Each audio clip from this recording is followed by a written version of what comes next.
Alors justement, les filets de paragraphes là. On va cliquer avec l'outil texte dans un paragraphe. Et dans le menu de la palette paragraphes, on va aller voir filet de paragraphe. Comment ça a été fait. Donc, il y a un filet au-dessus qui prend la couleur du texte et qui prend la largeur de la colonne.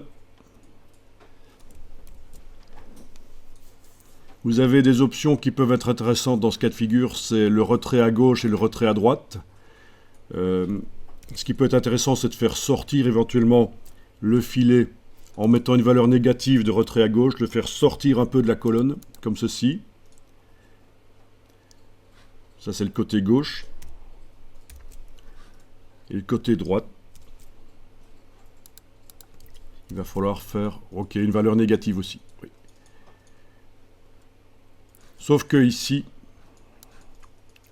il va rentrer dans la colonne de texte de droite. Donc c'est en fait dans ce cas-ci particulier, c'est l'inverse que je dois faire. Je vais devoir mettre une valeur positive pour le ramener un peu vers l'intérieur. Donc je mets 2 mm et 2 mm de chaque côté.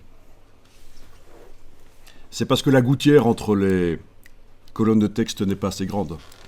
Donc faire sortir le filet un peu de la colonne, dans ce cas-ci, ça nous pose vite un problème. Oui, et en plus, il n'y a pas de gouttière en fait. Ce sont des blocs qui collent l'un à l'autre. Si je les sélectionne avec la... voyons un peu, non. Commande B. Non, il y a bien deux colonnes, mais gouttière 0. Oui, gouttière 0. L'espace est fait par la marge droite des paragraphes. Si je clique dans le body text, je vois qu'il y a une marge droite, oui. Enfin voilà. Je clique dans le titre, palette de paragraphes, filet de paragraphes. On a donc, on a joué sur le retrait à gauche, pourquoi pas. Mais du coup, le filet d'en bas n'est plus synchronisé avec le filet du dessus, il ne ressemble plus. Donc on va aller voir le filet du dessous. Filet du dessous, voilà. On va mettre également 2 mm à gauche et 2 mm à droite. Et voilà. Donc vous avez un titre qui est entouré de filets.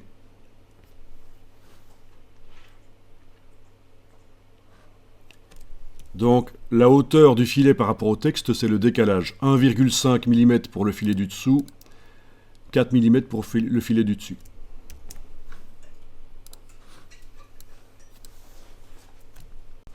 Ok, je vous montre ceci. Toujours dans les filets de paragraphes concernant ce titre. Si je décoche filet du dessus, je n'ai plus que le filet du dessous. Et ça me fait un titre souligné. Il faut absolument éviter ça. Ça fait 50 ans qu'on ne fait plus les titres soulignés. Sauf, exception, si c'est un document à propos des écoles ou quoi, si c'est des cahiers de vacances, des choses comme ça, vous voyez, il y a toujours des exceptions aux règles. Mais on évite maintenant de souligner les titres. En principe, on ne met d'ailleurs aucun filet et on voit que c'est un titre parce qu'il est plus grand et il est d'une couleur différente et il est aligné différemment. Aligné différemment, c'est comme ça qu'on montre que c'est un titre.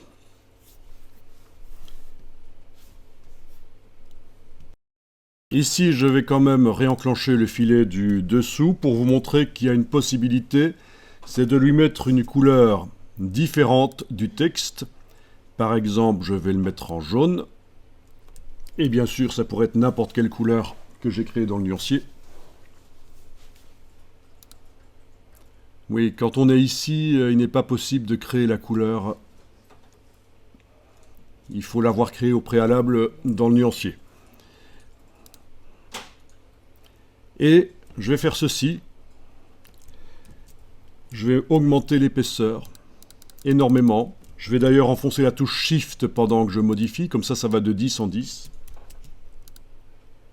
Et je vais pouvoir, avec le décalage, le faire passer entièrement sous le texte. Là aussi, avec la touche Shift, ça ira plus vite. Un peu trop là. Voilà, donc je joue sur l'épaisseur et vous aurez des des titres qui vont apparaître avec ceci. Donc un fond coloré derrière.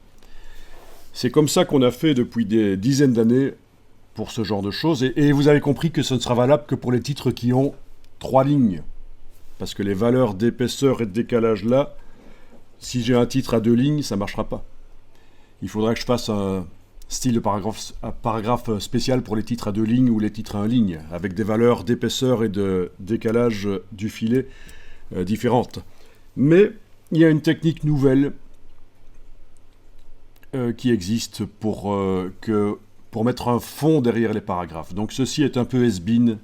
On le fait d'une autre manière maintenant. Avec les fonds de paragraphes. Les couleurs de fonds de paragraphes. Qui sont apparues relativement récemment dans InDesign. Bien, je vais cliquer sur OK. Il se trouve que les titres utilisaient certainement un style de paragraphe, donc menu texte, style de paragraphe. Voilà, ils sont là. Donc quand j'ai le curseur qui clignote là, je vois que c'est le style de paragraphe titre encadré d'un filet au-dessus et en dessous, mais j'ai modifié les valeurs de filet. J'ai même désactivé le filet du dessus.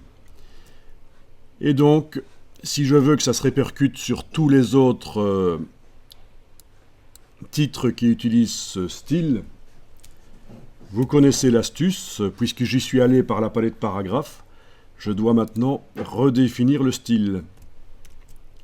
Dans le menu de la palette paragraphe, redéfinir le style. Et voilà. Et on a le problème dont je vous parlais. Le paragraphe d'en dessous le titre d'en dessous n'a qu'une seule ligne et le filet a gardé forcément la même épaisseur. Mais donc, il existe une autre technique plus moderne, les fonds de paragraphe, qui, eux, vont résoudre le problème.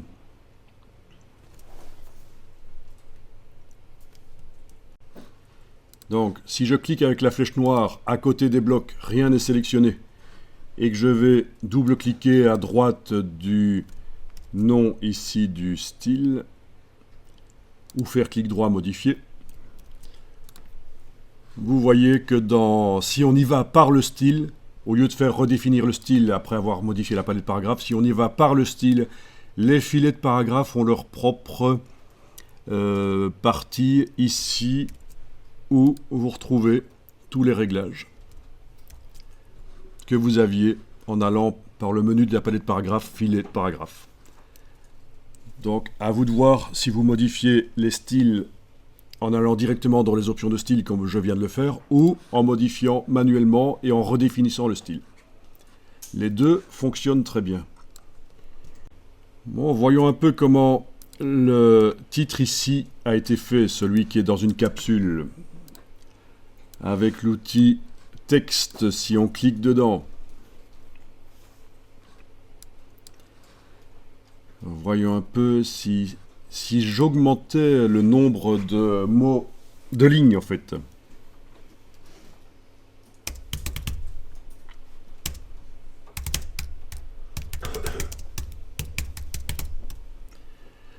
Ça suit, hein?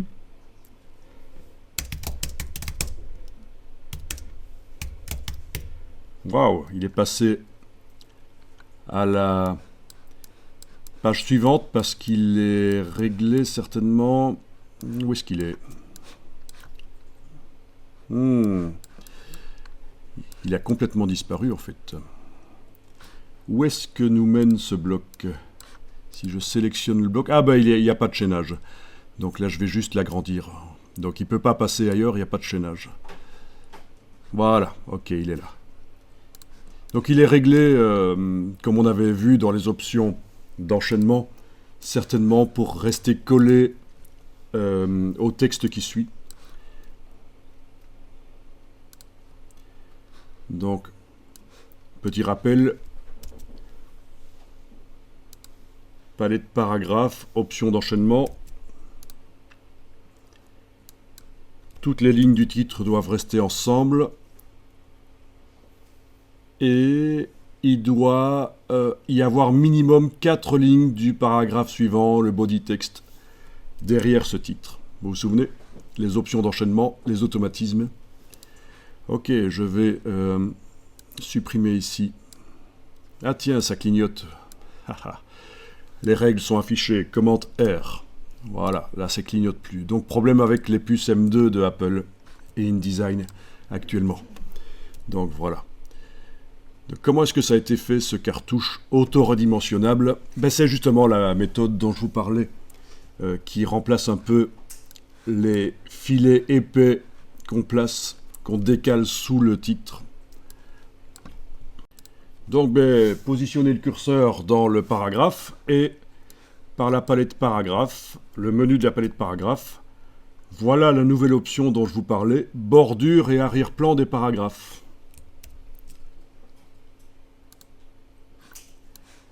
Et là, il s'agit pas d'une bordure, c'est pas enclenché. Il s'agit d'un arrière-plan. Les deux pourraient être enclenchés en fait. Et donc je vais aller dans la partie arrière-plan ici. Et là je vois que l'arrière-plan est enclenché, que ça doit prendre la couleur noire, mais teintée à 20%, donc ça fait du gris. Je vois que les arrondis ont été réglés ici de manière identique partout, mais je pourrais casser la chaîne et dire que deux coins opposés sont en angle, cocher la case aperçue, et je vois que j'ai cet effet dont on a déjà parlé. Le décalage, les décalages ici, visiblement on a dû mettre de l'espace en plus, au-dessus et en dessous. Je peux encore en ajouter même, voilà. Sinon, l'arrière-plan était trop près du texte. Voilà. Donc la bordure, oui, est testée. On enclenche la bordure et voilà. Et si on veut mettre à la fois un arrière-plan et une bordure, il va falloir synchroniser, mettre les mêmes valeurs d'arrondi, de décalage, pour que ça soit synchronisé. Je pense qu'on n'a pas le choix.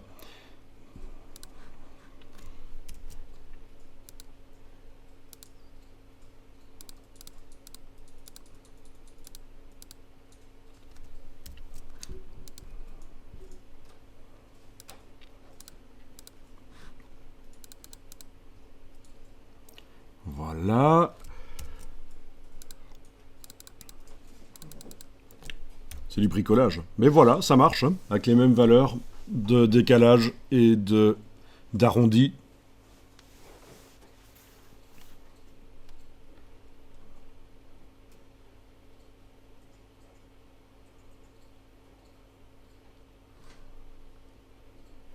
Ok. Alors c'est grâce à cette option d'arrière-plan de paragraphe qu'on arrive à faire des tableaux dans InDesign qui ressemblent à ça.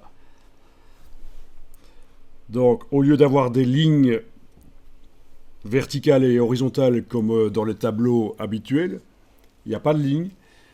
Et par contre les valeurs sont dans des cartouches. Donc c'est grâce à cette technique qu'on vient de voir. Donc c'est quand on combine la technique qu'on vient de voir avec des tableaux, les valeurs qu'on met dans les tableaux utilisent un style de paragraphe avec arrière-plan et arrondi. Donc ça peut être très sympa pour faire automatiquement des tableaux qui sont un peu moins austères que des tableaux habituels.